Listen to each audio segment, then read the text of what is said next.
Yevropa Uyg'ur institutining mas'uli Yevropada bo'libmi Fransiyada Uyg'ur masalasini tunutishga halqalik rol o'ynayotgan Uyg'ur siyosiy faoliyatchi doktor Dilnur Rayhon 12 yanvar kuni o'zining ijtimoiy taratqusi orqali Parijdagi Xitoy elchixonasining o'zini sudga arz qilganligini bildirdi.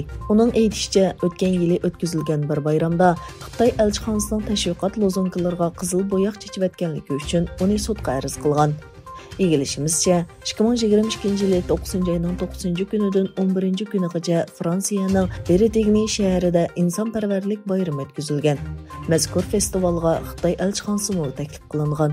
Fransiyadagi Xitoy elchixonasi Twitterda mazkur festivalda 3 kunlik ko'rgazma uyushtirganligini e'lon qilgandan keyin Fransiya Yeshillar partiyasi a'zolaridan tashkillangan bir guruh Xitoy elchixonasining chidiri oldiga kelib, Uyg'urlarni qo'llab namoyish qilgan. Amerika Avam Palatasi Xitoyning xirisiga taqobil turish uchun Amerika bilan Xitoy Kompartiyasi o'rtasidagi strategik raqobat vaqtliq komiteti qurish qonun loyihasini birdek ma'qulladi. Egilanishcha, Amerika Avam Palatasidagi Amerika bilan Xitoy o'rtasidagi strategik raqobat alohida komiteti Xitoyning Amerikaning davlat bexatarligini qo'g'dashdagi harbiy, iqtisodiy va texnika jihatdagi xirislarini baholash va tekshirishga mas'ul bo'ladi. Xitoyda o'tgan oydan boshlab virusga qarshi qattiq kontrol qilish tadbirlari boshlangandan buyon 60 mingga yaqin kishining virus yoki munosabatlik ergashma kasalliklar sababidan qazo qilganligi e'lon qilindi.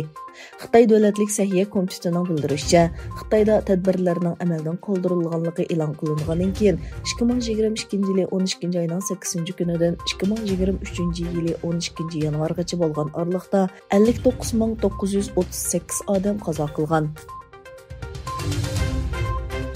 Yaponiya dunyodagi reallikni texnik yaxshi aks ettirish uchun Birlashgan Davlatlar Tashkiloti bexatarlik kengashining doimliq va vaqtliq a'zo davlatlarining sonini ko'paytirish kerakligini o'tirib qo'ydi.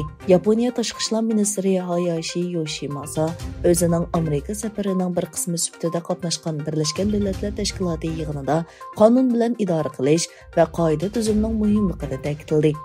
Hayashi Rossiya Ukraina krizisini tilga olib, 2022 yili 3-oydagi Birlashgan Davlatlar Tashkilotiga qarashli xalqaro sudning qaroriga asosan Rossiyaning Ukrainadan butunlay chekinishi kerakligini aytdi. Xitoy Tashqi ishlar ministrligining bayonotchisi Wang Yinbin juma kuni Amerika va Yaponiyadan sovuq munosabatlar urushi ruhiy holatidan voz kechib, xiyoliy dushmanlashishni to'xtatishni talab qildi. Bayonotchi ikki davlatning Osiyo Tinch okeanidagi yangi sovuq munosabatlar urushining urug'ini terishni to'xtatib, muqim Osiyo Tinch okean rayonining to'solg'usiga aylanib qolmasligini umid qilganligini bildirdi.